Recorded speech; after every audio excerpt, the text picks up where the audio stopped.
Hi, I'm Lucas Kugler. Today I'm doing a presentation over the Gulf prairies and marshes pollution slash the Deepwater Horizon incident that happened in April of 2010. It's been about 10 years now since it happened, so kind of figured it was a good topic. Um, The Gulf Prairie and Marshes ecoregion of Texas is Ecoregion 2. It is a narrow band of saltwater, marshes, and coastline that runs for about 60 miles from Louisiana to Brownsville. Um, it has long, continuous interactions with the sea, rain, wind. It has a ton of wildlife on it. Hundreds and thousands of geese and duck. Obviously, there's fish, different types of plants, animals. Um, One of the animals that it provides refugee status for is the Atwater prairie chicken and the whooping crane. Um, some of the trees and wildflowers that are there are the coral bean, the spider lily, cardinal flower, water oak, and willow oak. Um, Deepwater Horizon took place on April 2nd, 2010. It leaked about 100 barrels of oil a day for 100 days, and there's still probably some leaking today. The first recorded incident of a oil rig explosion and leaking into the ocean, from what I could find, was 1969. The Union Oil Company off of the coast of Santa Barbara exploded, leaking oil. Deepwater Horizon is about 41 miles from Louisiana. It was really close to New Orleans. When it exploded, they tried to activate a failsafe. It didn't work.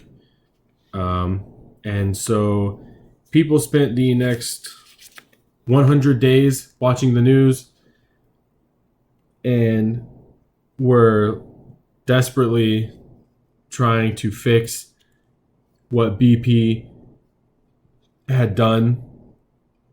About 658 miles of the Gulf Coast was covered in oil, and it was surrounded. It surrounded the coast. Millions and millions of birds died, not including, but also including fish. Plants. I know at the time I was 13. I remember watching it on the news, and people were worried about how the coast was going to do itself and recover. I remember watching Dawn dish soap commercials where they were using the Dawn dish soap to get the oil off of birds that had been caught in the oil. About 2 years ago in September, Jake Tunnel found about 250,000 tons of these little rubber pellets that weighed about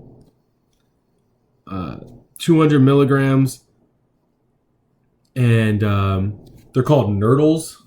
They were just little oil pellets. He found them on Padre Island off the coast of Texas. But they've been around since about the time that plastic was invented and being used really thoroughly. It took nearly 3 months to get all of the BP oil stuff cleaned up to a manageable point to where they can start focusing on more localized things. The government gave out a ton of money. I want to say it was like $8 trillion, or $6.5 trillion to help with the cleanup. Some of the plants and animals that were affected were periwinkle snails, fiddler crabs, white and brown shrimp, flounder, drum, forage fish, and nearshore oysters were devastated by the oil in the marshes, due to raking and flushing the water that they had to do for the marshes to get the oil out. It caused a long time for them to get the oil out and the recovery to start going into full swing. The public reaction to the oil spill, I remember it was on the news for such a long time. It was at the end of the school year, but it was on every day. My mom watches the news a lot.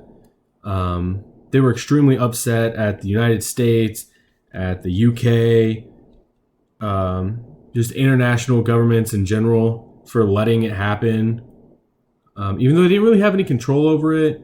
But oil drilling, and a man by the name of Lee Perkins started a Facebook page to help get the United States citizens to boycott BP for around 3 months. And it had about 658,000 followers on Facebook, not including all the media coverage it had. Even bands started to get into it. Like Korn turned, they were doing a music festival, and Korn managed to get the other artists and bands there to help boycott BP. One of them being Lady Gaga.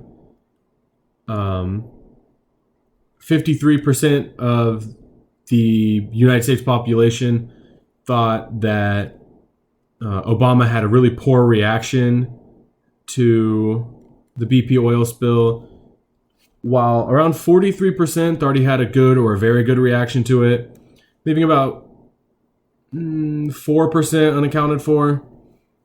Probably just didn't have an opinion on it. Teams that helped recover helped the coast recover and help animals and stuff was the National Audubon Society, Matter of Trust, Coalition of Active Stakeholders Team, also known as COAST, which was really fitting.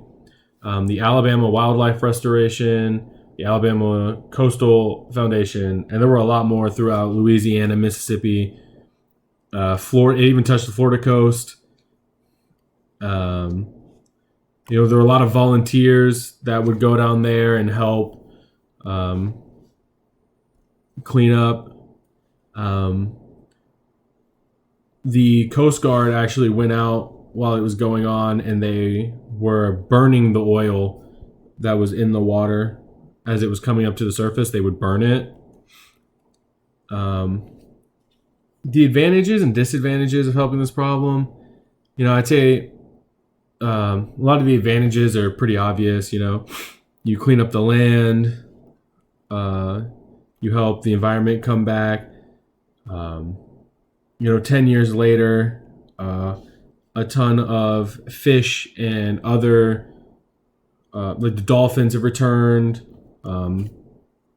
Fish have returned in general. Birds are coming back to winter in the salt marshes. The plants in the marsh are starting to come back. And we're cleaning up a lot of the oil. We're at the point now where it's been 10 years, so we pretty much got most of it. And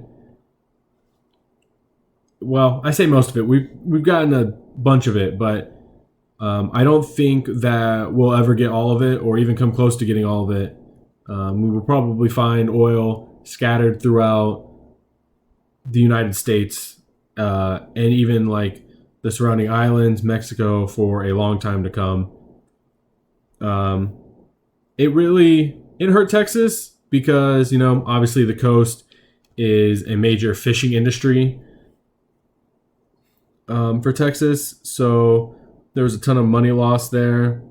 The fishing industry couldn't really go out and get the fish because they were all being killed because they were suffocating on oil. But we've done our part, to say the least, about how we cleaned up the oil effect, and I don't think we definitely won't ever get all of it, or ever be able to turn back the clock and undo what we did to the environment with this oil spill. Thank you for watching. Professor Tooney, sorry about all of the commotion with the project and having a group, not having a group. Somebody did actually respond to me on the discussion, but I left my email on it, and it didn't even occur to me to actually look at the discussion board to see if someone had replied to me. I figured they would just email me, and that one's on me, which is why I've just decided to turn the project in by myself. Thanks again for watching. Have a good day.